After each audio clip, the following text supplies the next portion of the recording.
where we were like, you know, if it's handled properly, then Renegade doesn't get to go and carry a game through himself. But also the other thing that sticks out is Demon Kite, once again, getting the Ling here.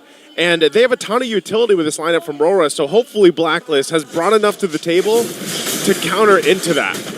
Truth be told, I agree with you. It's more of what's on the map and what's in their tanks, less than what the draft shows. Yeah. Because right now, it's more cerebral for Blacks International. They really have to give everything they got because this might be their most crucial game in all the playoffs just yet. Sans their best of three, well, sorry, their best of 5 3-game series against Omega.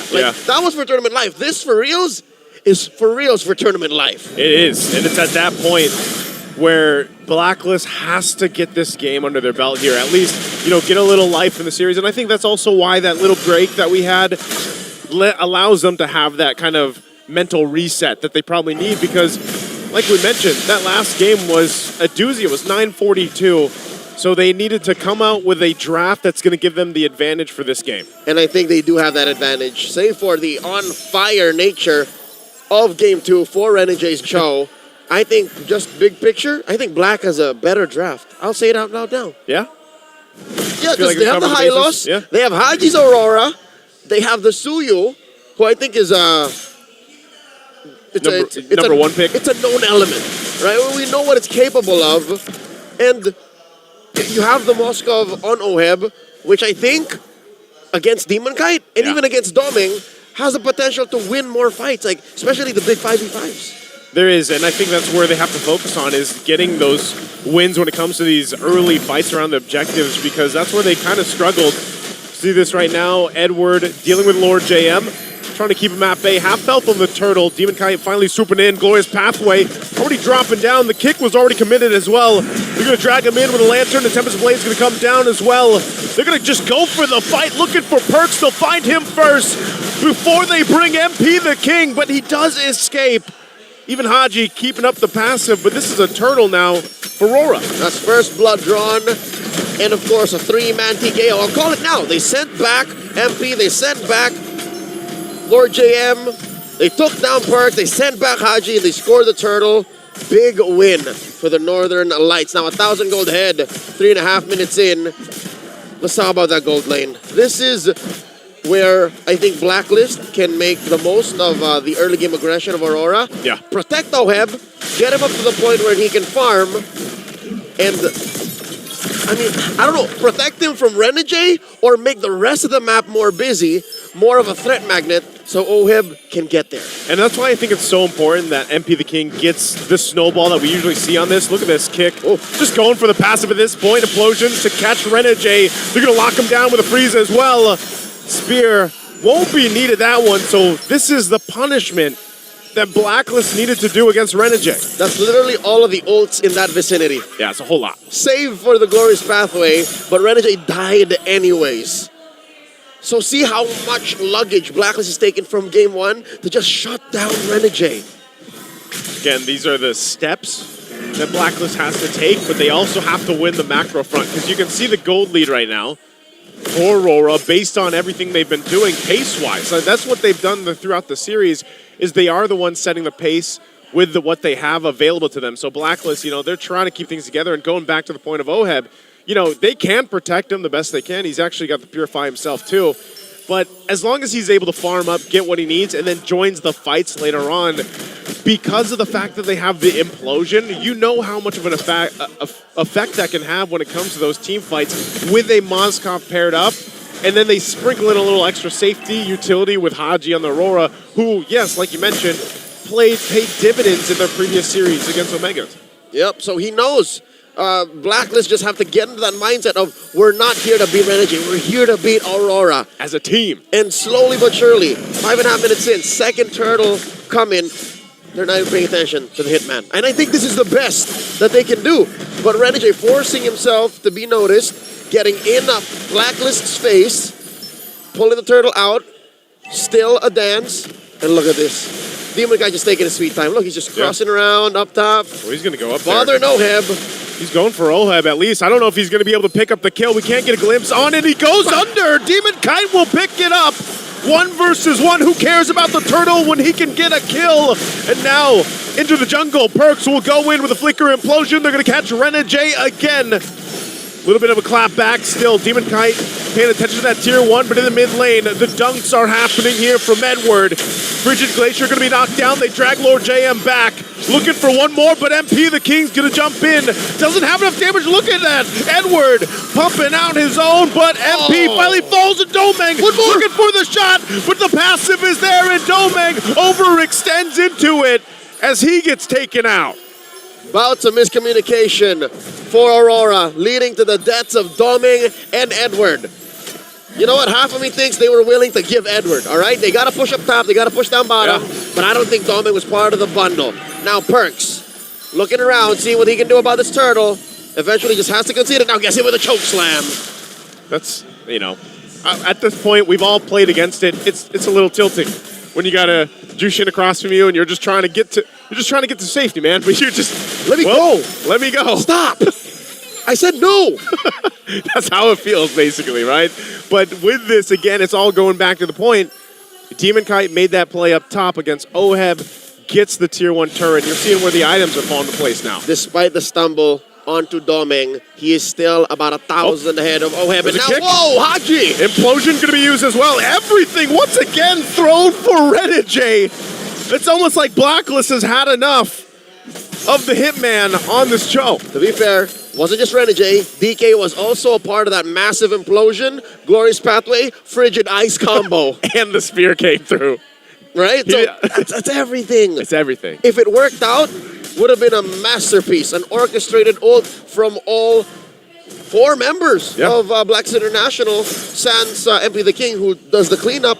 But luckily, Demon Kite had the Tempest of Blades, and now you're seeing lingering effects of Game 2. Folks, if you missed it, Aurora finished at about 9 minutes 40 seconds off the back of Renegade's show. This very same hero that you're seeing play now.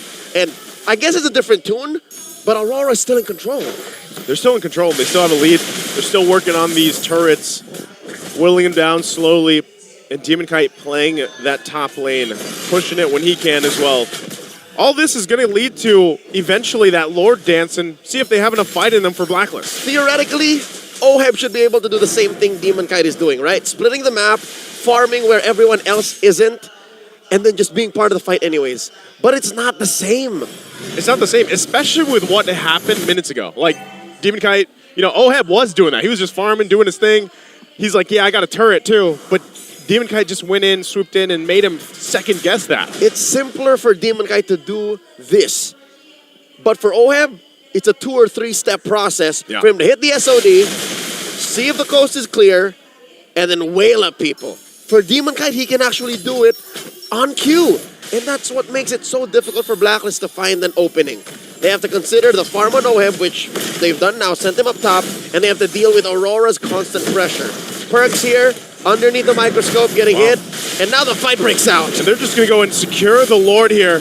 RORA might not even need to press anything further. Spear Destruction going to be thrown. Renegade will flicker on out to disengage. So, hey, that's an objective secure. Demon Kite jumping in, able to find Oheb. The 1v1 again. Tempest of Blades. Oheb has nowhere to go. Just as we were talking about it, man, is it a struggle for Oheb. Immense game sense coming in from the smiling demon. I could have sworn I saw a grin on his face as soon as he checked that bush coming in from the Finch Poise. That is irreparable damage. Oheb had nothing to do but just take it. His Purify's not going to do anything. He was on the other side of the wall to hit a stun with the spear. Yeah. That's going to put Aurora way beyond 3K. Best believe, Joseph, this is just the start of the snowball. This is the start right now. Renegade once again. Him and Edward lining things up. Infernal Pursuit.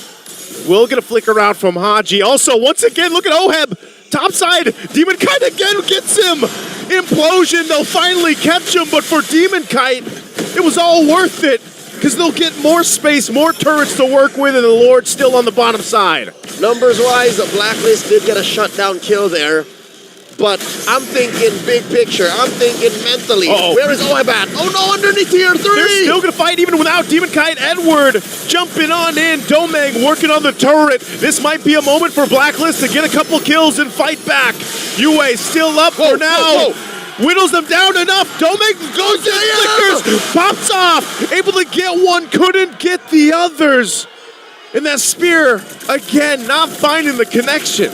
The next standard, showing shades of the nickname henceforth pulled from, flickering forward to stop the punish from Blacklist.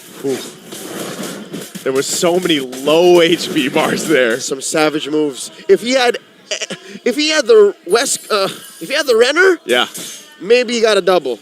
Maybe. But he got that was Nibiru. Yeah, he had the Nibiru out. If only, but even so, you saw how much just Yue was doing to them. Like, he brought them down quite a bit with just the lantern flare. Could have sworn Yue was gonna die too, but I forgot. You can actually lantern flare backwards. Yes. So on the disengage, you're still putting it towards the chasers. That's a huge gap between you and your pursuers. 30 seconds up until this next Lord spawns. It's going to be enhanced upper quarter.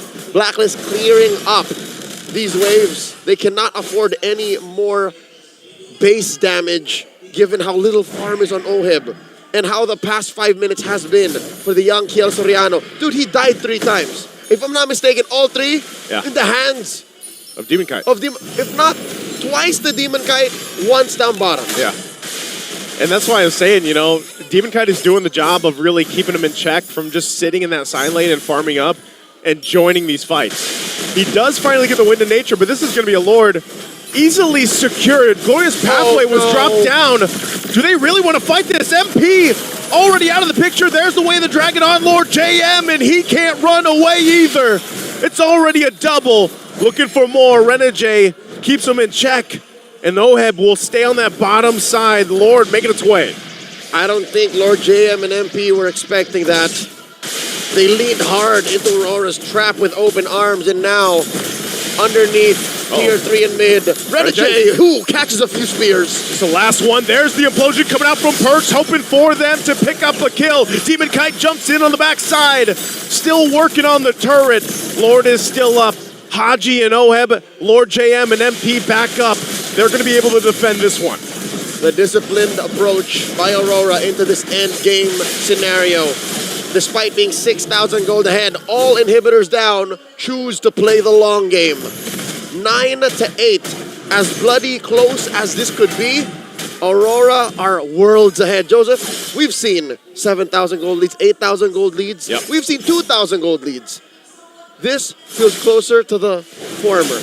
Yeah. This is a huge 5K gold lead. Where's the majority of it on? It's not even between OHEB and Domeng. Look at the junglers here, man. It's almost 3K BK difference. and MP. Yeah, massive. And Demon Kite, this is one of his key picks, this Ling. Whether he has an Angela or not, it doesn't matter. The way he moves around the map, the way he targets certain members, like he has OHEB the whole time, like this is what makes him such a strong Ling player. That's what you call the moves and the grooves. Yes. He weaves in and out, and when he catches his prey, you can't escape. He whips out the grin and it's over the next thing you know. So here's the thing. MP the King, it's not like he has a bad hero. It's just what the Suyu wants to do, he couldn't because of how Blacklist can't find the right formation. Yeah. As it is, Aurora doesn't deal burst damage. OHEB can't find the 2 or 3 seconds he needs to free hit for MP to clean up. I think that's where the dilemma is. Aurora aren't allowing for that kind of interaction. Yeah, they don't want it to happen. Part of this, though, too, you do see that OHEB's starting to have some pretty respectable damage. He just picked up the Malefic Roar. So if somehow, some way, they keep things together as a team in a base, maybe they can find the right angles to fight in. But even these choke points around the jungle are going to be difficult because of the fact that you also have, again, this Jushin across from you from Yue. She can lantern flare you from across an obstacle, by the way. Yeah. So as long as Yue does his due diligence and puts up a perimeter between his opponents, his team, and a wall, Blacklist can never have an ideal engage. It's different. Difficult is not even a word I would describe Blacklist situation right now. Yeah. It's worse than that. It's worse than difficult at this point. And the net worth doesn't tell you the full story. The kits that Aurora have brought to this draft. Here we go, coming There's in! the implosion. It's on Renegade again. That's what they commit. Yue also already using the beacon. They go down with a Frigid Glacier. Demon Kite looking for Oheb again. Has the Wind of Nature. Gets the Immortality. Looking to clean up on the backside. They do get rid of Demon Kite. And it's Oheb and Lord JM down. RORA looking to go into the base here. 3 members forward. Renegade joining the fight. They're going to be working on this. It might be too much. MP trying to keep them at bay. Keep the waves clean. And so far they'll do it. Haji still alive, but Renegade's going to jump in. Gets the kick. They work on the base. And the lights are too much for the code of Blacklist as RORA wins in a sweep. 3-0. 3-0. In a flash of light, the newest franchise in the league secures the lower bracket finals, eliminating Blacklist International. Did not expect this one to be a sweep here, Leo. Man,